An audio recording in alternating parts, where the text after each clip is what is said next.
3 terrifying stories that really happened in schools. Get ready to dive into horror where reality is scarier than fiction. Hello everyone, my name is Ajon from Canal. Didn't you hear? And today I'm going to share with you 3 horror stories that really happened in schools. If you like the horror theme, prepare for goosebumps. It was my first day at university. I met my roommate, a seemingly normal girl, but something didn't seem to fit. During the nights when I returned to the dorm, I noticed strange and disturbing behavior on her part.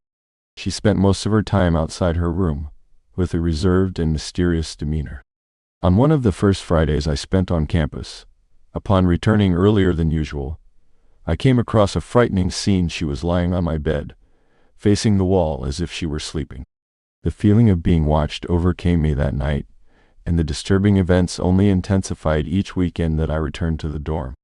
The episodes culminated in a terrifying moment, when I felt a hand holding my neck as I tried to sleep.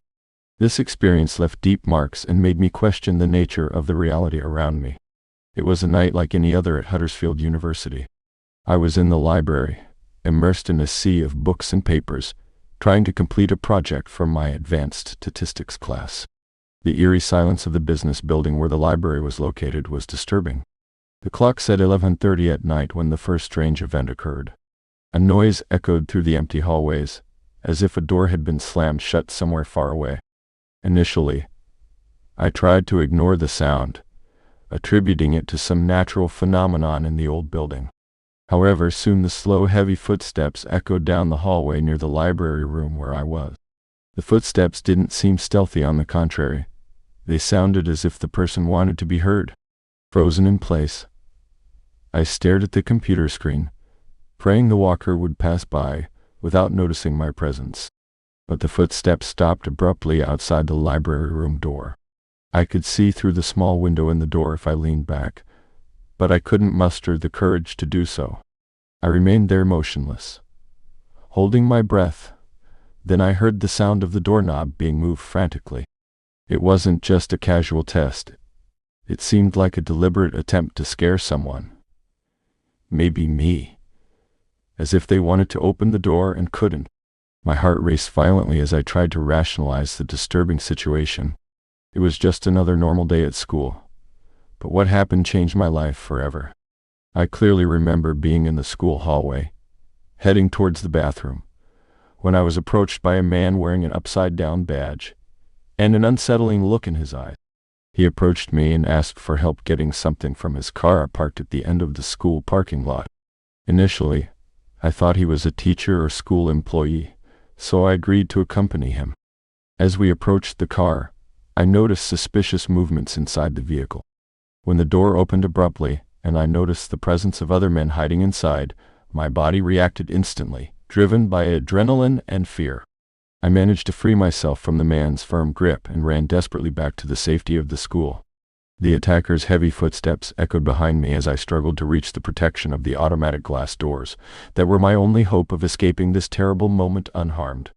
Fortunately, I was able to enter the school safely and receive immediate help, resulting in the arrest of the individuals and the uncovering of a shocking kidnapping attempt within the educational environment itself. It was another dull morning at school, and I was sitting at my desk, trying to stay focused on math class. The teacher was explaining a complicated theorem on the board, and my thoughts wandered far away. That's when I noticed something strange outside the classroom window.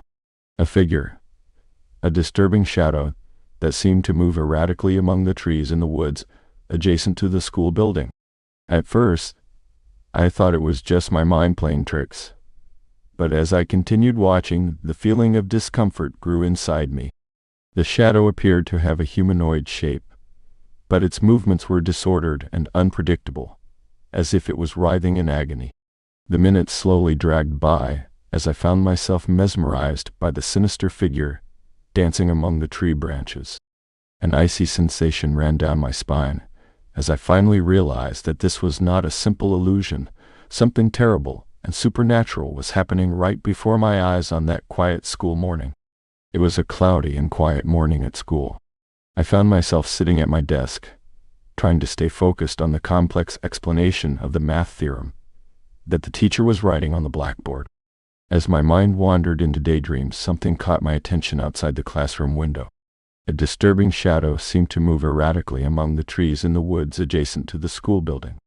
At first I thought it was just an illusion caused by the light filtering through the tree branches, but as I continued watching, the feeling of discomfort grew within me.